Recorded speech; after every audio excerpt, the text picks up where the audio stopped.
Yang kami hormati para ustadzah wal ummahat, ibu-ibu yang dirahmati Allah Subhanahu wa taala. Alhamdulillah, tidak lupa marilah kita senantiasa meningkatkan rasa syukur kita kepada Allah Subhanahu wa taala, yang mana di kesempatan pagi yang berbahagia ini kita masih diberikan taufik dan kemudahan oleh Allah Subhanahu wa taala, sehingga di kesempatan yang berbahagia ini kita bisa melanjutkan kembali kajian parenting di kesempatan pagi yang cerah ini. Kita memohon kepada Allah Subhanahu wa taala, semoga Allah taala memberikan ilmu yang bermanfaat. Kita lanjutkan pembahasan kita yang kemarin. Kita masih membahas tentang bagaimana menanamkan akhlak dan adab yang mulia kepada anak, di mana agama Islam itu sangat perhatian dengan akhlak anak. Bagaimana kita lihat bahwasanya di antara tujuan diutusnya Nabi SAW itu adalah untuk menyempurnakan akhlak yang mulia. Sehingga di sini kita akan melanjutkan setelah kemarin adalah bagaimana melatih anak menanamkan akhlak yang baik kepada orang tua. Kemudian setelah itu adalah bagaimana menanamkan akhlak yang mulia kepada guru. Maka kita lanjutkan pada pertemuan pagi hari ini, kita akan melanjutkan bagaimana menanamkan akhlak yang mulia kepada saudara, terutama saudara kandung dan juga teman-teman di sekolahan ataupun teman-teman di lingkungan, ya, teman-teman di rumah. Ini adalah sesuatu yang sangat penting yang mempengaruhi keberhasilan kita di dalam mendidik anak-anak kita. Bagaimana kita bisa mengkondisikan, menjadikan anak-anak itu bisa akur, anak-anak bisa saling menyayangi. Dan ini tidaklah mudah. Hal ini adalah tidaklah mudah, butuh latihan, butuh perhatian. Karena betapa banyak orang tua yang mengeluhkan adanya hubungan yang kurang harmonis antara anak-anaknya. Kakak dan adik selalu bertengkar, tiada hari tanpa pertengkaran di antara mereka. Mungkin sebagian orang tua ada yang menilai, ada yang menganggap bahwasanya kalau antara kakak dan adik itu sering bertengkar, sebagian dianggap sesuatu yang wajar, ya, fenomena yang biasa, yang wajar. Yang jadi masalah kalau setiap hari, ya, kalau kadang-kadang kita maklumi hal yang lumrah, yang namanya anak-anak kadang bertengkar, kadang berkelahi, kadang berseteru. Tapi yang jadi perhatian jika frekuensi pertengkaran tersebut adalah banyak atau sering, bisa jadi kesalahannya adalah terletak pada kesalahan di dalam mendidik. Karena sebagai orang tua kita perlu membiasakan anak bagaimana beretika dengan saudara-saudaranya. Karena dasar etika sesama saudara itu adalah bagaimana etika antara kakak dan adik itu adalah dengan menghormati yang tua dan menyayangi yang muda. Sebagaimana sabda Nabi SAW, "Laisa minna," bukan termasuk golongan kami. Siapa? Man lam yarham shaghirana, bukan golongan kami orang yang tidak menyayangi yang muda. Wa yujillu kabirana, bukan golongan kami yang tidak menghormati yang tua. Ini yang harus dilatih. Bagaimana kakak menyayangi adik dan bagaimana adik itu menghormati kakak. Masalah pertengkaran antara kakak dan adik ini bukanlah sesuatu yang remeh, namun harus ada perhatian yang besar dari orang tua. Demikian pula ketika di kelas, ketika kita melihat anak didik kita ada yang sering bertengkar terus, si A sama si B itu nggak pernah akur, selalu bertengkar. Tentunya ini akan mengganggu proses belajar mereka. Ya. Bahkan kalau kita lihat sejarah, yang namanya pertengkaran itu sudah ada sejak zaman dahulu kala. Sudah ada sejak zaman Nabi Adam alaihi salam. Kita lihat antara sesama saudara nggak akur, seperti kisah antara Qabil dan Habil. Yang mana setelah Nabi Adam, setelah Nabi Adam dan Hawa turun ke bumi, maka Allah Subhanahu wa ta'ala itu memberikan keturunan. Dan tidaklah Hawa itu melahirkan kecuali selalu kembar. Dan kembarnya itu laki-laki dan perempuan. Bahkan diriwayatkan dari Ibnu Ishaq dalam tafsir Al-Bawawi dan juga tafsir Al-Qurtubi, dijelaskan bahwasanya Hawa itu melahirkan 40 anak. Anaknya 40 dengan 20 kali mengandung. Ya. Dan setelah anak keturunan Nabi Adam dewasa, maka Allah mensyariatkan, membolehkan kepada Nabi Adam alaihissalam untuk menikahkan salah satu dari pasangan kembar dengan salah satu dari pasangan kembar yang lain. Yang mana pasangan yang pertama kan Qabil dengan siapa? Iklimah. Iklimah itu yang berparas cantik. Sedangkan pasangan kembar berikutnya adalah Habil dan Layuda yang berparas tidak terlalu cantik atau kurang menarik.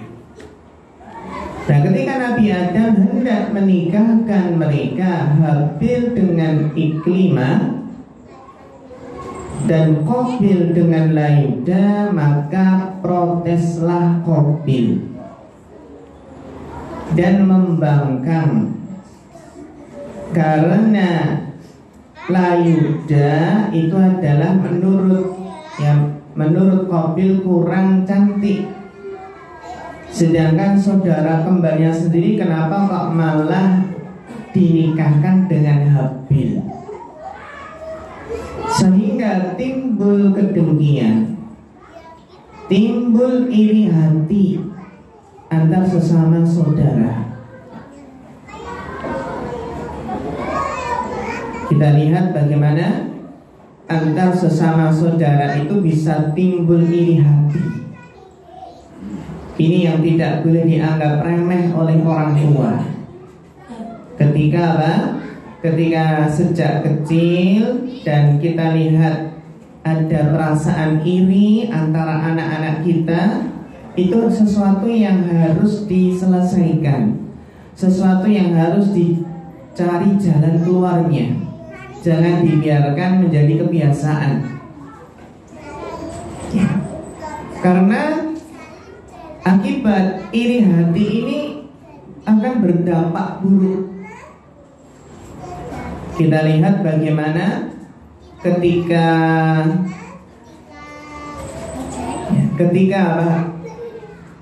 Qabil protes, maka berdasarkan wahyu dari Allah, Nabi Adam alaihissalam itu diperintahkan keduanya untuk berkorban.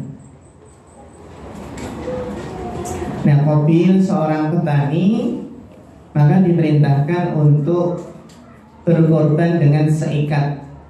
Dengan apa? Maka dia berkorban dengan seikat gandum. Dan gandumnya itu dipilih gandum yang kualitasnya jelek. Qabil sudah nggak peduli lagi korbannya nanti diterima atau tidak, karena sudah sangat dengki dan iri hatinya. Sementara Habil seorang peternak kambing dan memilih untuk berkorban dengan kambing yang gemuk, kambing yang bagus, karena Habil ingin korbannya itu diterima oleh Allah. Setelah kedua korban tersebut dipersembahkan, maka Allah menurunkan api yang berwarna putih, dan dengan izin Allah api itu membawa korban Habil sebagai tanda bahwa korbannya diterima, dan meninggalkan korban Qabil. Akhirnya Akhirnya marahlah Qabil dan berniat untuk membunuh Habil. Kita lihat yang awalnya itu adalah rasa iri hati, sehingga bisa sampai pada tingkatan ingin membunuh. Ingin membunuh. Kalau kita lihat beberapa riwayat nih dalam kitab tafsir, jadi Qabil ini sangat berkeinginan kuat untuk membunuh saudaranya. Meskipun sudah diberi nasihat, diberikan peringatan oleh Habil sendiri. Dalam kitab tafsir disebutkan bahwasanya ketika Habil sedang menggembala kambing, kemudian tertidur lelap, tiba-tiba datanglah Qabil dengan membawa batu, dan dengan beringasnya batu tersebut dilempar sehingga mengenai kepala Habil sampai naudzubillah, sampai pecah kepalanya. Kalau dalam riwayat lain, saking sudah sangat tidak terkendali, kalau riwayat lain disebutkan Habil itu dicekik dan digigit sebagaimana binatang buas ketika menyantap mangsanya. Akhirnya meninggallah Habil. Kita lihat dari perasaan iri hati sampai pada keinginan membunuh. Tidak hanya dalam kisah Qabil dan Habil saja. Kisah yang masyhur yang ini adalah ahsanal qasasi, kisah yang terbaik dalam Al-Quran. Itu kisah Nabi Yusuf alaihi salam. Kita lihat bagaimana kisah Nabi Yusuf alaihi salam yang pada suatu malam hari, ketika Nabi Yusuf masih kecil, beliau bermimpi dengan mimpi yang menakjubkan. Yusuf kecil tersebut bermimpi melihat 11 bintang. Melihat 11 bintang, matahari dan rembulan bersujud kepadanya. Inni ra'aitu ahada asyara kawkaba wasyamsa wal qamara ra'aituhum lisajidin. Ketika Nabi Yusuf bangun, maka beliau pun langsung mendatangi sang ayah, yaitu Nabi Yakub alaihi salam, dan menceritakan mimpi tersebut. Jadi para ustadzah wal ummahat, Nabi Yusuf ini adalah nasabnya yang paling baik. Kenapa nasab yang terbaik? Karena Nabi Yusuf itu bapaknya seorang Nabi Yakub. Terus kakek bapaknya lagi, bapaknya Nabi Yakub itu juga seorang Nabi siapa? Ishak. Dan juga Nabi Ishak itu adalah bapaknya siapa? Bapaknya adalah Nabi Ibrahim. Sehingga kalau nasabnya berarti Yusuf bin Yakub bin Ishak bin Ibrahim. Masya Allah. Yusuf bin Yakub bin Ishak bin Ibrahim. Ini nggak ada, hanya apa? Nggak ada nasab yang seperti ini kecuali siapa? Kecuali Nabi Yusuf. Nabi Yusuf seorang nabi, bapaknya juga nabi, kakeknya juga nabi, terus kakeknya lagi juga nabi. Masya Allah. Ya, sehingga ada seorang yang menamakan putranya itu dengan apa? Dengan nama-nama nabi. Anak pertama berarti Nabi siapa? Ibrahim. Anak pertama dinamakan Ibrahim. Anak kedua Ishak. Anak ketiga Yakub. Dan anak keempat Yusuf. Benar, dan ternyata 4 pertama itu ya laki-laki semua. Masya Allah. Ibrahim, Ishak, Yakub, Yusuf. Terus nanti nomor kelima bingung dari nama ya. Kelima laki-laki lagi. Terus mungkin apa? Akhirnya pindahlah, sudah habis ini gitu ya. Pindah jadi Khulafaur Rasyidin. Sehingga nomor 5 siapa? Abu Bakar. Nomor 6 kok perempuan? Aisyah dulu nih. Iya, ada yang teman itu namakan putranya dengan Khulafaur Rasyidin. Ada Abu Bakar, nomor 2 Umar, nomor 3 Utsman, nomor 4 Ali. Masya Allah. Kalau anaknya 10, bagaimana Ustaz? Bisa. Kalau punya anak 10 laki semua, bisa dinamakan dengan Al-Ashrah Mubasysyirina bil Jannah.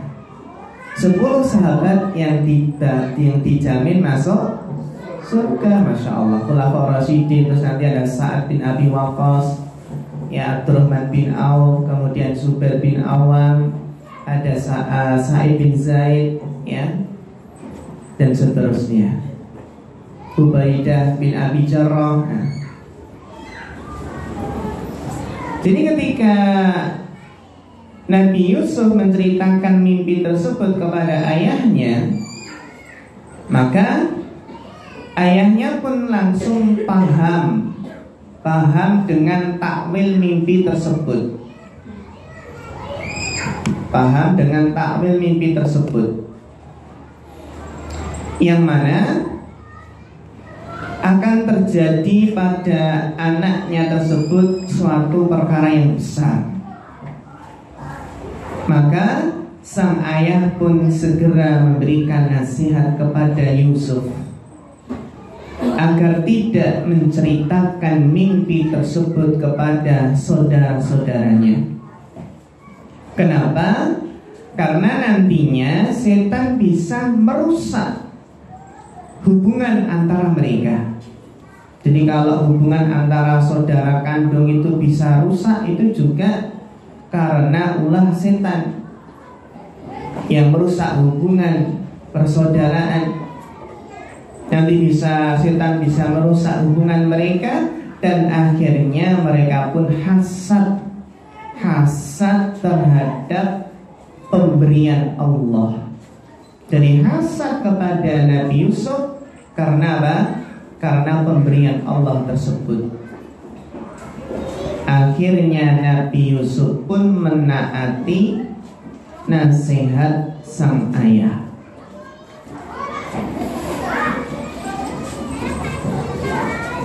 Sang ayah yang sangat sayang kepada Yusuf.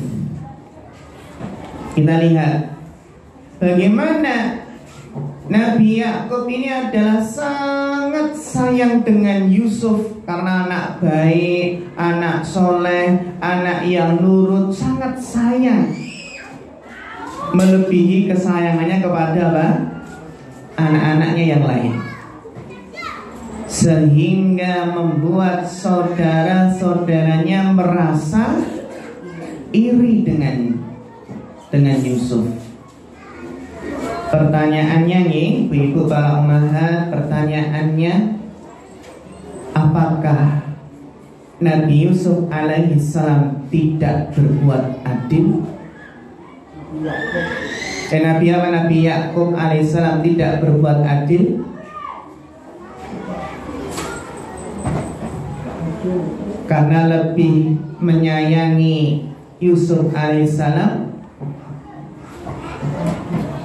Tentu saja Nabi Yakub alaihissalam seorang nabi, tentu saja berbuat adil.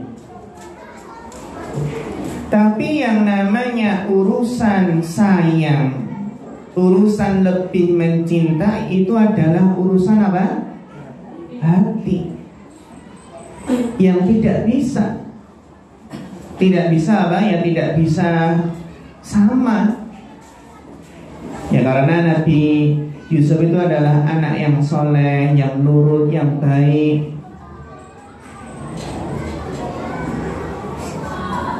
Urusan hati gak bisa dibagi dengan sama.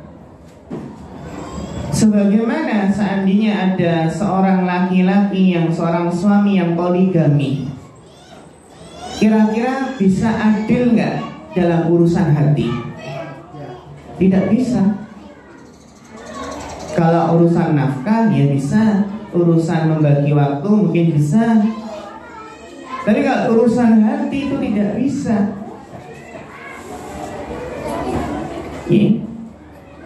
Maka sebenarnya Nabi Yakub alaihissalam itu adalah adil. Tapi yang namanya urusan hati itu memang gak bisa dibagi sama. Coba kita sendiri ya, kalau dengan anak-anak itu tentunya apa? Tentunya ya, nanti kalau terutama ketika anak sudah dewasa, kita lihat mesti ada yang apa, anak yang jadi anak yang lebih dicintai daripada yang lain. Karena mungkin anak tersebut perhatian dengan orang tuanya, anak yang baik, sedangkan yang lain apa? Susah diatur, apalagi nih. Namun sebagai orang tua pun juga harus bijak. Dalam artian apa? Berusaha meminimalkan hal-hal yang bisa membuat iri hati sesama saudara. Ya, karena perasaan iri tadilah maka mereka berkumpul untuk membuat makar agar Yusuf dijauhkan dari ayahnya. dan agar kasih sayang itu beralih kepada mereka. Jadi yang namanya hasad, namanya iri itu berusaha apa? Menghilangkan nikmat yang ada pada saudaranya. Dan terkadang ingin nikmat tersebut apa? Berpindah kepadanya. Jadi kalau sekedar ingin nikmat itu hilang dari saudaranya, itu sudah dinamakan hasad, meskipun tidak ada niat apa? Pengen nikmat tersebut berpindah kepadanya. Itu namanya hasad. Ketika nggak suka temannya dapat nikmat, ingin nikmat tersebut hilang dari saudaranya, itu namanya hasad, meskipun tidak ingin apa? Pindah nikmat tersebut. Nah, salah seorang di antara mereka ada yang mengusulkan dengan usulan yang paling buruk, yaitu apa? Membunuh Yusuf.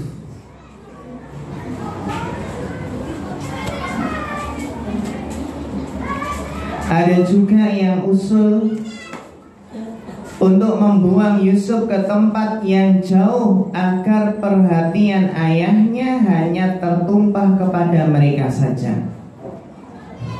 Jadi ada yang usul dibunuh saja Yusuf. Wah, ini paling jahat nih.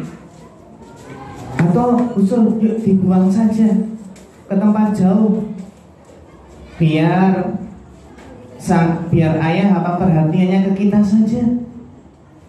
Setelah itu kita bertobat kepada Allah dan jadi anak yang baik gitu.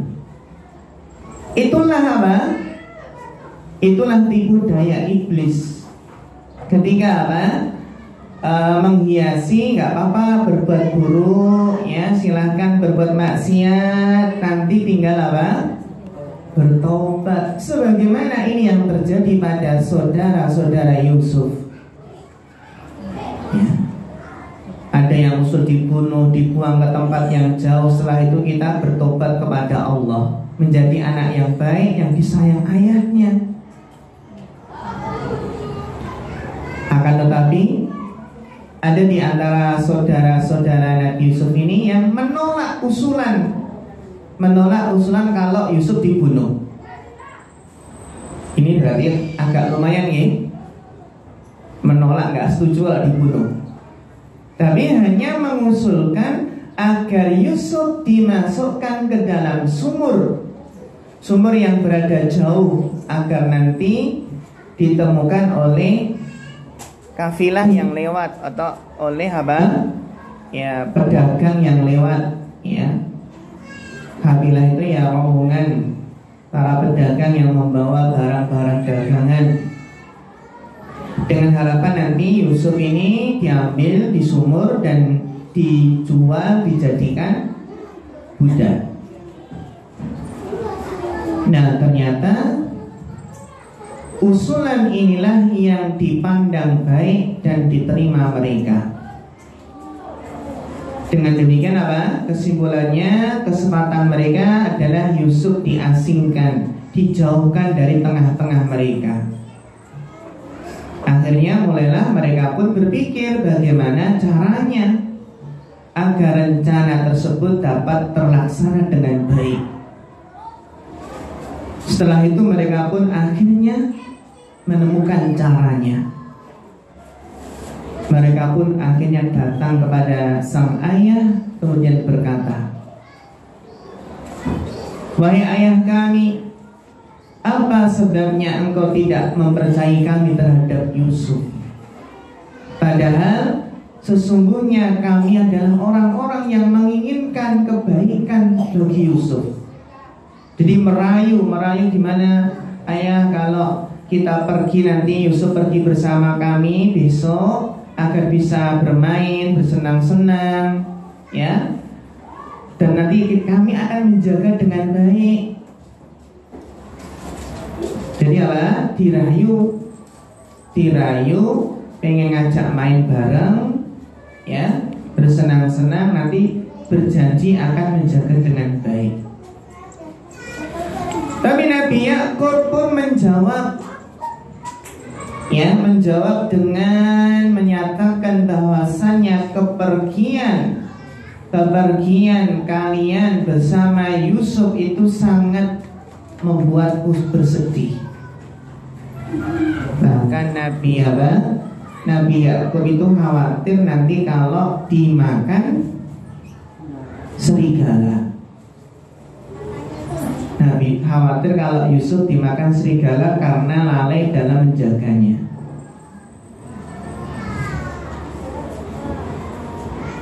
Akhirnya apa? Mereka berhasil membujuk sang ayah dan boleh bermain membawa Yusuf keluar ke gurun sambil menggembala kambing-kambing mereka. Setelah mereka berada jauh dari sang ayah, maka mulailah mereka melakukan rencana tersebut. Mereka berjalan hingga sampai di sebuah sumur. Lalu apa? Melepas bajunya Yusuf dan melemparkan Yusuf ke dalam sumur. Nah, setelah mereka berhasil memasukkan Yusuf ke sumur, mereka berpikir kembali, gimana nanti kalau pulang, apa yang harus disampaikan kepada sang ayah ketika ayah mereka bertanya tentang Yusuf. Akhirnya mereka sepakat kalau Yusuf dimakan serigala. Dan untuk apa?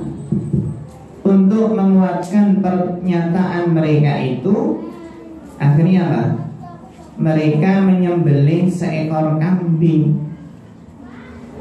lalu darahnya dilumurkan kemana? Ke bajunya Nabi Yusuf. Nah, akhirnya apa? Mereka sengaja pulangnya itu sore, sengaja nanti sampai rumah malam, biar untuk melancarkan strategi mereka, pulangnya sengaja malam-malam.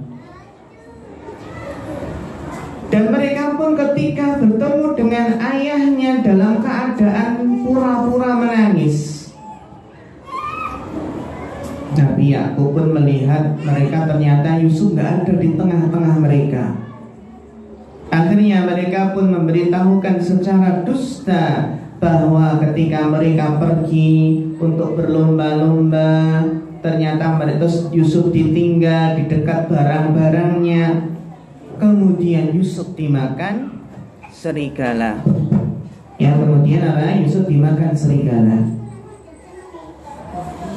Selanjutnya mereka mengeluarkan gamisnya Yusuf yang berlumuran darah untuk menguatkan pernyataan mereka. Kira-kira Nabi Yakub percaya betul? Kenapa tidak percaya?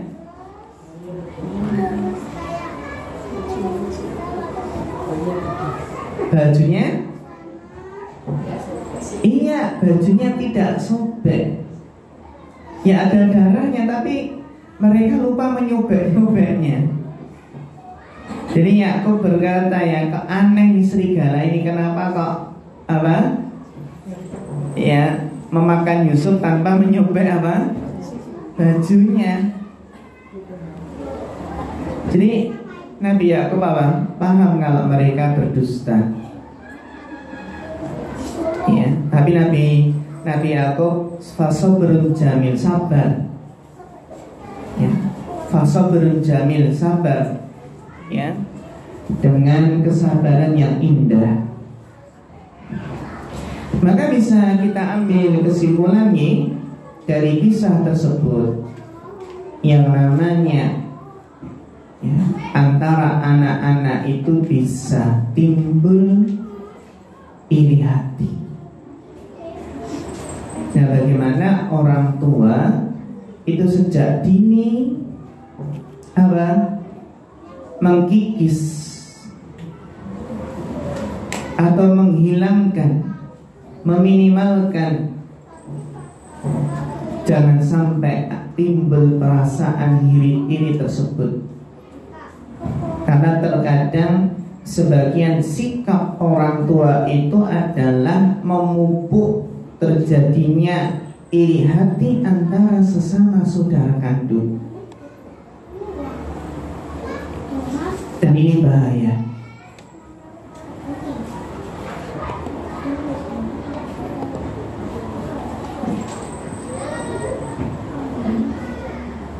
Yang mana? Ya, cek. Setiap orang tua tentunya apa? Pasti ingin memiliki anak-anak. Cek. Ya.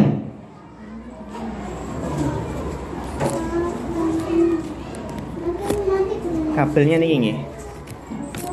Ya, Afwan. Ya. Gimana?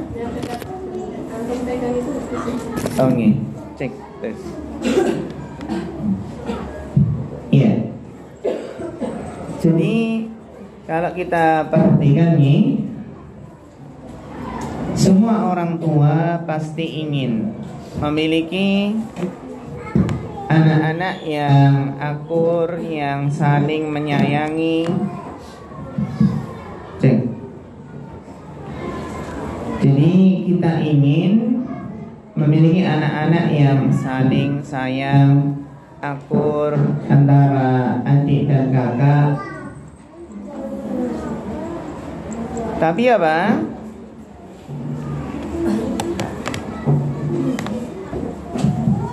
Cek tes.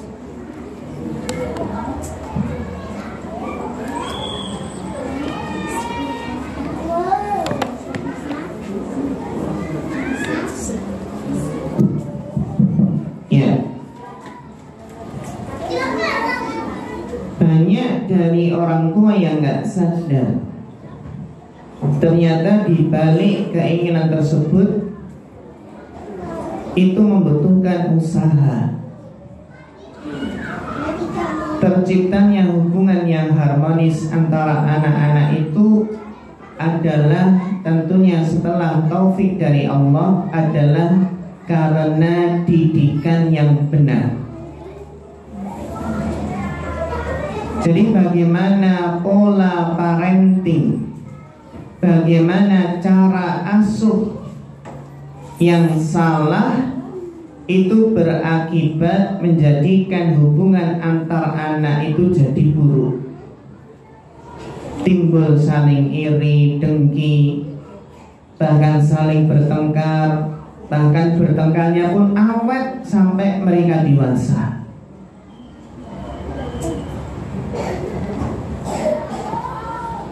Sehingga ada beberapa kesalahan parenting yang harus kita sadari. Apa sih kesalahan didikan yang membuat anak itu nggak akur dan sering bertengkar? Di antaranya yang pertama itu ketika orang tua selalu menuntut anak yang tertua untuk mengalah. Jadi menuntut anak tertua untuk selalu mengalah.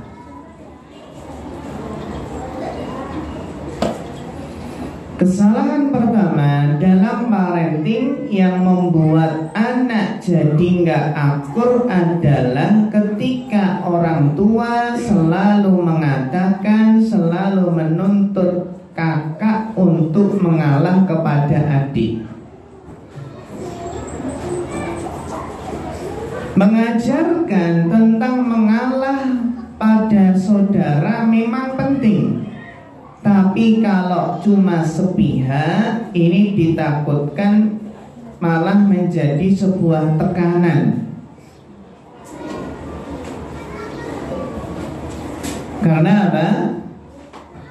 Karena kalau cuma sang kakak saja yang dituntut untuk mengalah, maka hal itu dipandang tidaklah adil.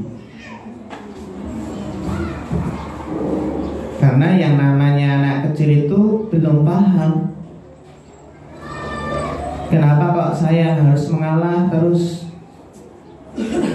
Yang mana bisa-bisa malah menjadikan kakak itu nggak sayang dengan adik. Bahkan sang kakak pun merasa tidak disayang karena orang tua selalu membela adik, selalu mengutamakan adik. Kamu kan udah tua loh kak, kamu udah besar, udah gede, ya kalah sama adik. Terus seperti ini, ya.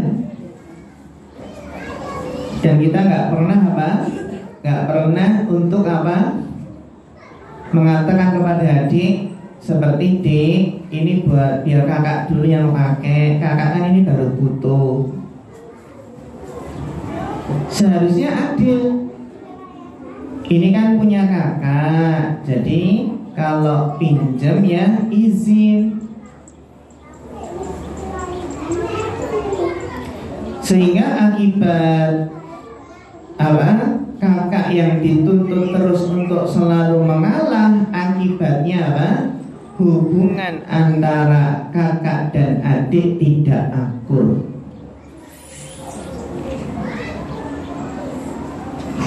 Bahkan sang kakak pun akan cenderung membatasi diri dari adiknya. Bahkan terkadang sang kakak pun terkadang pinter nih. Kenapa kok adik terus yang dibela? Aku kan juga masih kecil, aku kan juga belum dewasa seperti ayah gitu aja. Kadang ya, sakit. Terkadang sebagian anak itu kritis. Jadi bagaimana orang tua itu bijak. Yang terkadang ya adik yang harus mengalah. Karena memang situasi atau keadaannya memang kakak yang lebih butuh terhadap barang tersebut. Tidak kok setiap ada masalah, setiap rebutan terus kakak dituntut untuk selalu mengalah. Jadi memang penting juga untuk memahamkan yang dewasa, yang lebih tua itu mengalah. Tapi bagaimana bijak dalam dalam menanamkan ya perasaan tersebut agar tidak timbul protes dari sang kakak. Sehingga kalau seperti itu nanti menjadikan nggak akur antara kakak dan adik. Ini yang pertama. Yang kedua adalah suka membanding-bandingkan anak. Suka membanding-bandingkan anak. Di antara kesalahan parenting lainnya yang membuat anak jadi nggak akur, sering bertengkar adalah kalau orang tua sering membanding-bandingkan mereka. Baik dibandingkan dari segi prestasi, kamu itu kok gak seperti adikmu atau gak seperti kakakmu yang prestasinya bagus. Atau membandingkan dari segi sifat, tingkah laku. Intinya adalah selalu dibanding-bandingkan antara satu anak dengan yang lainnya.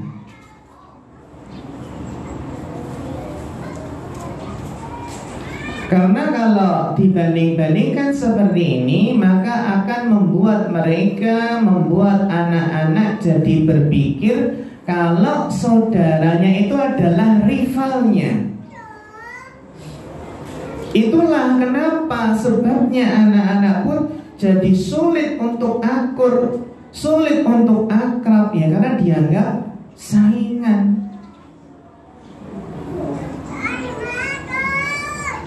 Maka orang tua harus bijak dalam hal ini. Jadi sekali lagi, kalau yang namanya terkadang berantem, nggak akur itu ya wajar. Tapi masalahnya hal tersebut diperparah dengan pola asuh yang salah. Yang kedua, yang ketiga adalah tidak adil dalam memberikan perhatian. Tidak adil dalam memberikan perhatian. Jadi memberi perhatian yang tidak adil juga bisa menjadi sebab yang membuat anak tidak akur dengan saudaranya.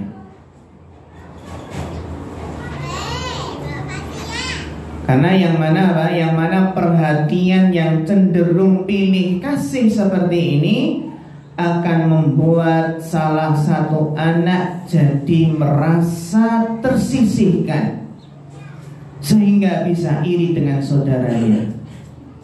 Kok aku nggak diperhatikan, kok aku nggak dibelikan. Bahkan terkadang apa? Anak yang lebih tua atau kakak terkadang apa? Sang kakak pun protes. Kenapa aku kok jarang digendong? Kenapa kok aku jarang dipangku? Kalau membeli sesuatu, kenapa kok adik yang cuma yang dibelikan, aku kok tidak? Banyak orang tua yang kurang sadar akan hal ini, yaitu apa? Lebih perhatian, lebih mengutamakan anak bungsu, sedangkan si sulung yang lebih tua disuruh mandiri, atau lebih memanjakan, terkadang apa? Lebih memanjakan anak perempuan dibanding anak laki-laki. Intinya segala macam bentuk yang menumbuhkan bibit-bibit iri hati itu diminimalkan. Karena kalau sudah tertanam rasa iri pada hati anak, maka sampai kapanpun bakalan sulit membuat mereka akur, sulit membuat mereka dekat, akrab.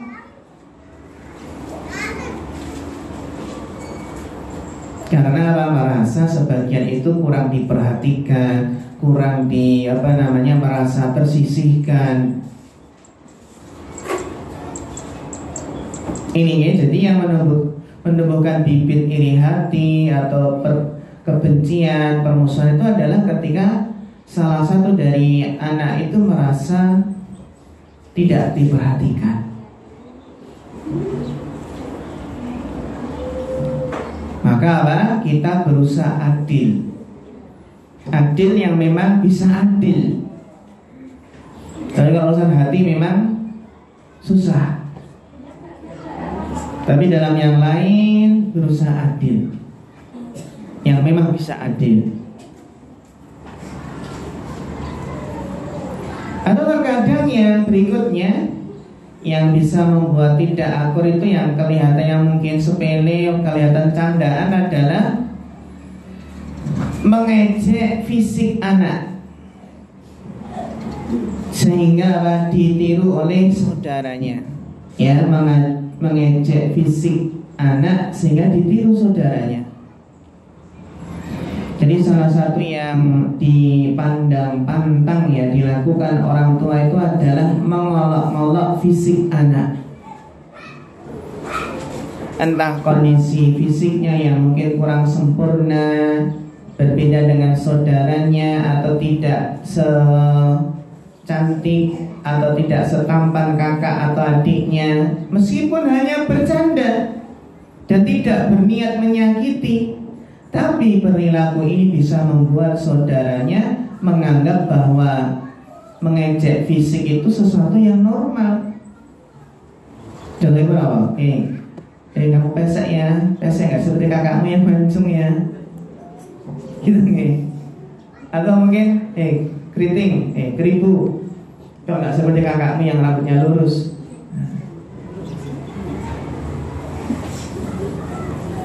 Ya, sehingga apa? Sehingga ya dianggap biasa, akhirnya saling ngejek. Gimana mau akur kalau orang tuanya saja mencontohkan hal yang salah?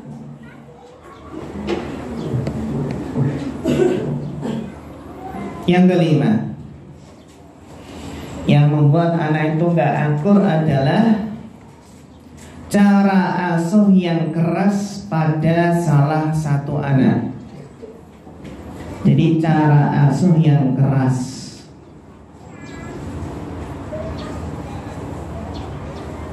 Jadi kesalahan yang membuat anak sering tidak akur, sering bertengkar dengan saudaranya adalah kalau mendidiknya dengan keras. Mendidik keras terhadap salah satu anak. Entah orang tua itu lebih keras pada sang kakak atau lebih keras kepada sang adik, yang hal itu bisa menimbulkan hal yang buruk untuk mental anak. Hal ini sangat buruk untuk mental anak, yang mana anak merasa tersakiti karena diperlakukan keras sendiri. Kok yang satu nggak dikerasi, yang bisa menjadikan saudaranya nanti jadi pelampiasan, sehingga sering bertengkar, atau bahkan lebih parah terjadinya bullyingnya dalam keluarga. Jadi tentunya para ummahat yang dirahmati Allah, maka perlunya ya introspeksi, muhasabah. Apa yang membuat terkadang kakak adik itu sulit akurnya, atau mungkin akur sebentar nanti bertengkar lagi. Jadi ya biarkanlah itu sebuah kewajaran, jangan sesuatu yang berlebihan, apalagi berlebihan yang itu memang membuat kekhawatiran.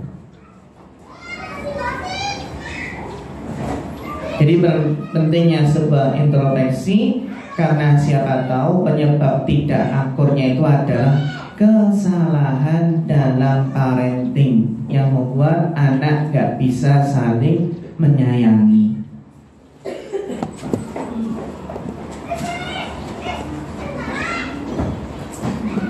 Nah, ini di antara hal yang sangat penting untuk kita pahami bersama.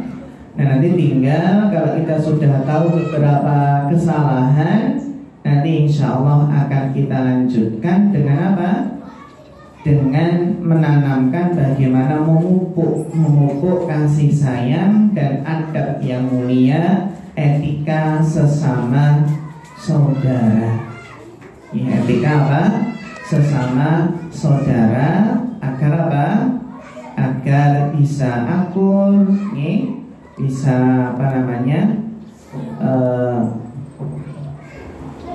tenang, bisa nyaman. Karena tentunya adalah anak punya hubungan dekat, jadi kompak, rukun antara adik dan kakak itu adalah harapan setiap orang tua.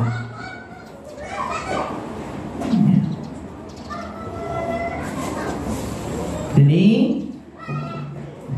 ini bisa kita perhatikan, kita introspeksi. Karena sebenarnya sejak dini terkadang ketidakakuran itu juga mungkin terkadang ada hal yang disengaja atau tidak disengaja oleh orang tua.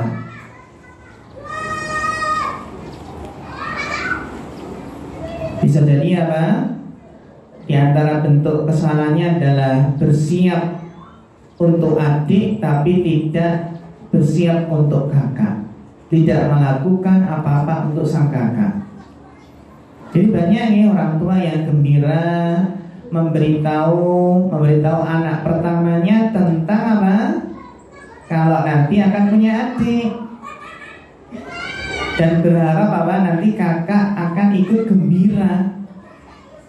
Masalahnya adalah kegembiraan ini kan sebenarnya ya orang tua yang merasakan. Adapun untuk seorang anak kecil, maka apa? Ya bayi baru di rumah itu apa terkadang ya tidak selalu menarik, tidak selalu menyenangkan. Atau mungkin awalnya gembira nih, karena semangat aku mau punya adik gitu nih. Ya. Tapi ternyata perasaannya berubah ketika sang adik benar-benar hadir. Benar-benar ketika lahir. Sehingga merasa bahwa waktunya berkurang dengan orang tua, dengan ibunya, ayahnya. Apalagi sang kakak pun mulai juga merasakan perubahan nih. Kenapa ibu dan ayahnya jadi cepat lelah, mudah marah. Apalagi rumah jadi berisik ya, karena adiknya nangis terus. Tiba-tiba harus berbagi mainan, berbagi ruang mainan ya. Maka ini harus kita perhatikan karena anak itu bisa menangkap hal ini. Maka itu ketika sang adik lahir pun maka sebagai orang tua tetap harus memperhatikan ya, perhatian yang lebih dengan sang kakak. Jangan sampai ya istilahnya tadi jadi rivalnya, jadi saingannya ya, agar bisa meminimalkan rasa cemburu tadi. Maka kita pun harus peka nih dengan perasaan negatif anak tersebut.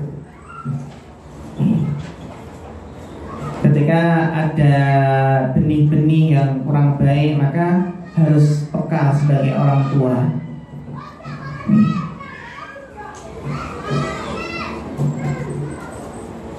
Mungkin ini yang bisa kita sampaikan di kesempatan pagi hari ini.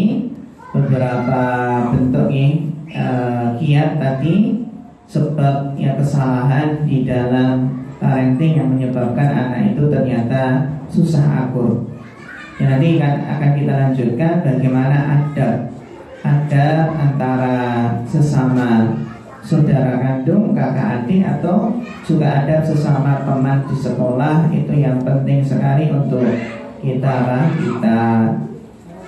pelajari agar terciptanya keharmonisan antar sesama anak, yang sesama murid di sekolahan, yang itu menjadi harapan kita semua. Mungkin ini sebelum kita akhiri, barangkali ada yang perlu didiskusikan, monggo kita persilahkan.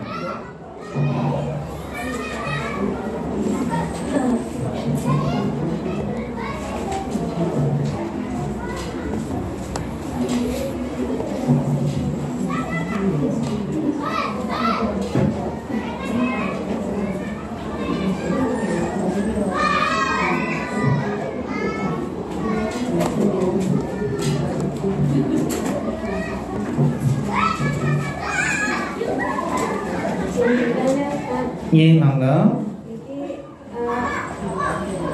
Kan untuk mengatasi kakak adik atau saudara yang bertengkar, kadang kita sebagai ibunya itu memang ya seringnya jengkel ya ketika mereka selalu bertengkar.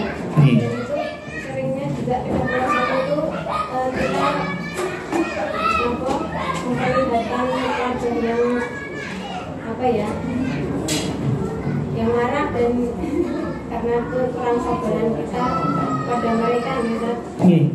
Dengan misalnya menangkap dengan tajam atau pokoknya menunjukkan wajah yang tidak suka gitu.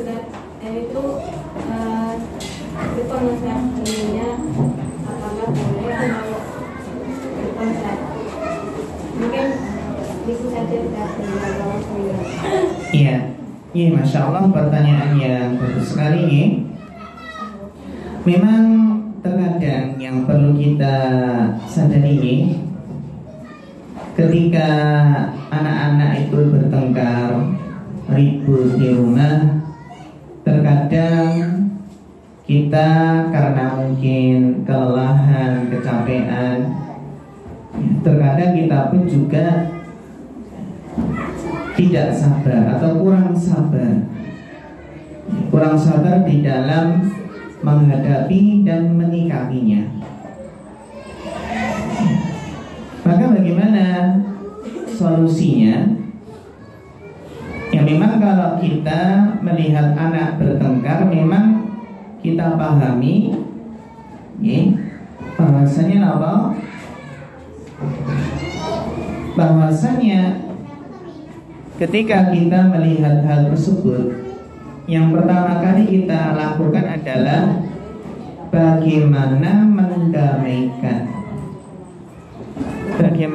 mendamaikan, memahamkan agar keributan tersebut, agar pertengkaran tersebut segera disudahi, segera selesai. Dan ini macam-macam cara menghadapinya. Ada yang terkadang harus butuh teriakan, ayo berhenti nggak, ayo ngalah sama adik. Ya, terkadang dengan ancaman, atau terkadang dengan hal yang lainnya. Maka di sini adalah kita memahami bagaimana sih ketika anak sedang bertengkar, sedang ribut, sedang gak akur, bagaimana cara menyelesaikan konflik tersebut. Yang kita pandang anak menyudahinya dan tidak mengulanginya terus. Ada beberapa kiat dan ada beberapa cara yang tentunya kita di dalam menyelesaikannya ada tahapan-tahapannya. Tahapan yang pertama adalah tentunya ketika anak bertengkar, ribut, kita nasihati dengan baik, dengan lemah lembut. Ayo, nggak boleh bertengkar, sesama kakak itu harus mau berbagi, harus saling menyayangi, harus akur. Ayo main yang baik lagi, berbagi, ya, harus saling menyayangi, nanti dia disayang Allah. Dengan nasihat. Ketika dengan nasihat tidak mempan, tetap bertengkar, boleh nggak dengan raut wajah yang menunjukkan marah? Jawabannya adalah boleh. Jadi kita menunjukkan raut wajah yang yang menyeramkan itu ya. Itu menunjukkan raut wajah yang menunjukkan marah. Menunjukkan raut wajah yang marah. Ketika sudah dilihat itu, terkadang anak sudah paham, akhirnya ngalah dan nggak ribut lagi. Terkadang ada tipe anak yang seperti itu, sekedar dipandang sama ayah atau ibunya sudah sudah dalan, sudah nurut. Tapi terkadang ada yang harus dengan teriakan. Pilih mana bu? Dengan sekedar pandangan marah atau dengan teriakan? Pandangan marah saja nih. Daripada teriakan nanti tetangga dengar gitu nih.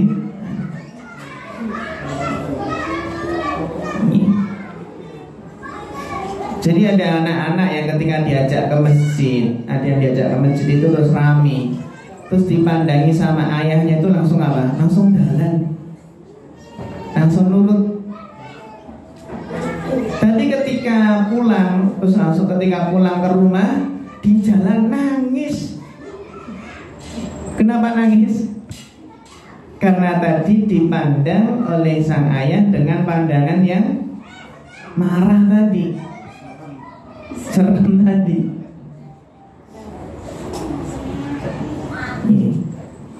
Jadi insya Allah nggak masalah nih. Yang penting itu proporsional nih, yang membuat anak itu bisa istilahnya bisa jalan, bisa nurut. Yang penting nanti ketika orang tua itu ketika nanti marah nih, nanti bisa segera tentunya setelah itu ya segera baikan lagi, segera menasihati. Kenapa kok tadi marah, kenapa kok tadi Umi memandangi dengan seperti itu ya. Tapi anak sekarang pinter. Ayo Umi, gak boleh marah, marah itu temannya setan loh. Iya, kok marah temannya setan loh. Hadisnya keluar, latak top balakal jannah, malah gak jadi marah gitu. Jangan marah bagimu surga, gitu. Gak jadi marah. Bahkan dalam Islam pun gak hanya pandangan marah, memukul pun boleh. Tapi apa? Disesuaikan dengan usia. Ya, disesuaikan dengan usia anak. Yang lebih didahulukan adalah kelemah lembutan. Dan memukul pun yaitu solusi terakhir. Dan berbut ghairu mubarrih. Jadi pukulan yang tidak melukai, tidak membekas, tapi ya hanya efek jerah saja, membuat kapok gitu nih. Jadi insya Allah nggak masalah nih menunjukkan raut wajah yang nggak suka atau wajah yang marah nih. Yang penting tadi setelah itu ya sudah baikan lagi, dijelaskan kenapa tadi kok Umi marah seperti ini nih. Ya. Jadi itu nih yang nggak baik itu adalah ketika ketika bentakan yang terlalu keras, yang itu membahayakan bagi kesehatan mental anak. Ya, membahayakan kesehatan mental anak atau psikologi anak. Ya. Ya kalau sekedar pandangan yang nggak suka, pandangan marah, insya Allah tidak mengapa. Yang penting masih dalam taraf yang wajar, yang proporsional. Wallahu ta'ala a'lam.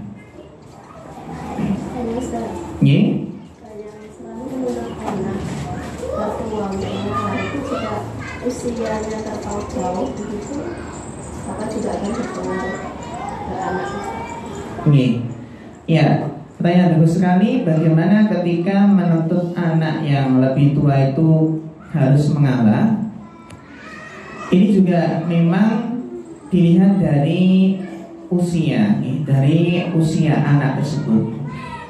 Karena memang sebagian anak belum paham kalau seandainya ditanamkan yang lebih tua itu untuk apa? Untuk mengalah.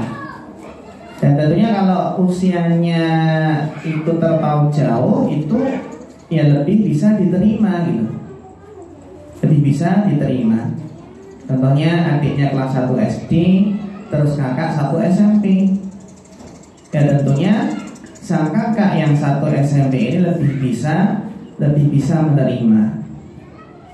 Bisa menerima kamu sudah besar, ya sudah paham. Adik kan masih kecil, masih belum paham gitu. Yang penting nanti ketika kita menuntut anak itu anak kakak harus mengalah, ya suatu saat yang ketika memang adik harus mengalah pun juga perlu kita sampaikan.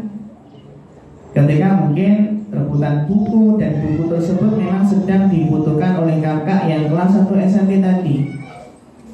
Jangan tadi ini kan buku, berarti ini kan buat mengerjakan PR kakak. Nanti nanti kakak terlambat mengerjakan PR-nya. Jadi sebenarnya yang penting itu adalah bagaimana orang tua itu bisa menjelaskan. Iqna, kalau dalam bahasanya iqna'ul fikri. Jadi bagaimana ya bisa meyakinkan, menjadikan anak itu memang bisa menerima, bisa legowo. Karena yang kita sampaikan alasannya memang bisa diterima. Sebagaimana uslub atau metode iqna ini kan pernah diterapkan oleh Nabi SAW ketika ada seorang pemuda yang izin kepada Nabi ingin berzina. Kemudian Nabi apa? Kemudian Nabi bertanya, engkau ridho enggak seandainya ibumu berzina? Ridho enggak saudarimu? Ridho enggak anak perempuanmu? Ridho enggak bibimu? Jawabannya tentu saja tidak ridho.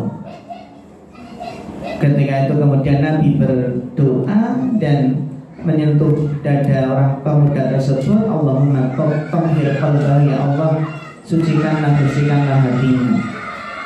Ketika sudah dijelaskan seperti itu, kamu ridho enggak ketika ibumu, anak perempuanmu, saudarimu, bibimu dizinai? Ridho enggak? Ketika saat itu pemuda yang tadinya izin ingin berzina, maka berubah 180 derajat menjadi apa? Zina adalah hal yang paling dibenci dalam hidupnya. Dengan apa? Uslub yang benar, meyakinkan. Jadi apa? Bisa membuat, ya, bisa dicerna. Dan tentunya itu disesuaikan dengan apa? Usia anak, bahasa yang mudah, dan disesuaikan dengan usia mereka. Dan lihatnya bagaimana Nabi bisa menyadarkan pemuda tersebut dengan uslubul iqna, dengan penjelasan yang menjadikan sadar.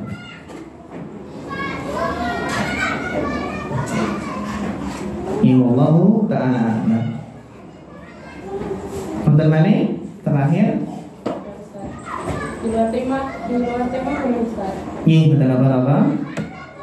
Didahulukan yang mana antara membayar hutang sama membayar sekolah, karena mengingatkan dua-duanya ada. Didahulukan mana antara membayar hutang dan membayar sekolah. SPP.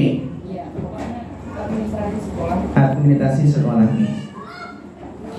Ya sama saja nih. Yang namanya kalau kewajiban administrasi sekolah, kalau sudah jatuh tempo terus belum dibayar, itu kan namanya juga hutang nih. Itu namanya juga hutang. Contoh ketika suatu lembaga memberikan peraturan atau ketentuan bahwasanya pembayaran SPP setiap bulan maksimal adalah tanggal 10. Nah, ketika di luar ternyata sampai tanggal 10 belum bayar, itu kan namanya hutang. Namanya apa? Namanya hutang.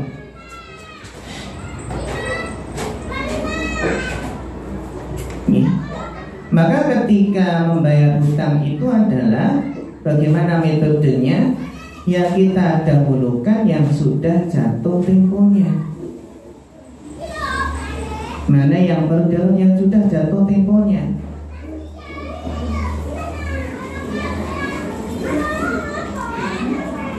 Tidak melihat apakah itu administrasi sekolah atau hutang kepada orang lain, dilihat mana yang sudah jatuh temponya. Itu yang kita dahulukan. Ya, kalau hutang kepada orang lain itu masih ada kelonggaran, ada batas waktunya, ya berarti ya kita dahulukan yang sudah jatuh temponya tadi.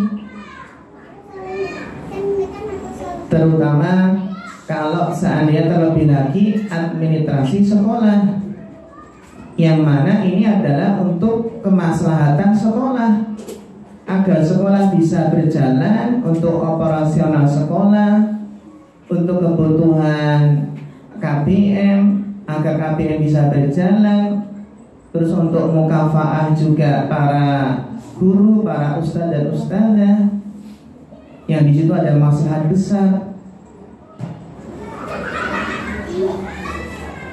Jadi dilihat yang mana yang sudah mendesak, yang harus segera dibayarkan. Lah kalau sama-sama sudah jatuh tempo, sama-sama mendesak, bagaimana Ustaz? Bagaimana ini?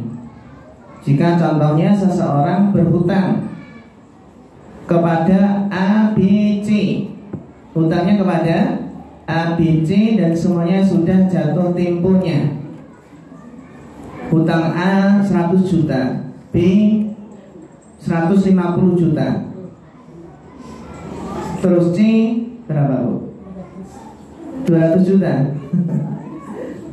100 juta, ya kita buat saja A 100 juta, B 200 juta, C 300 juta. Jadi total hutangnya berapa? 600 juta. Sedangkan dia hanya punya uang 300 juta. Pinten? 300 juta. Kira-kira 300 juta itu diberikan kepada siapa? Hah? A, B atau C?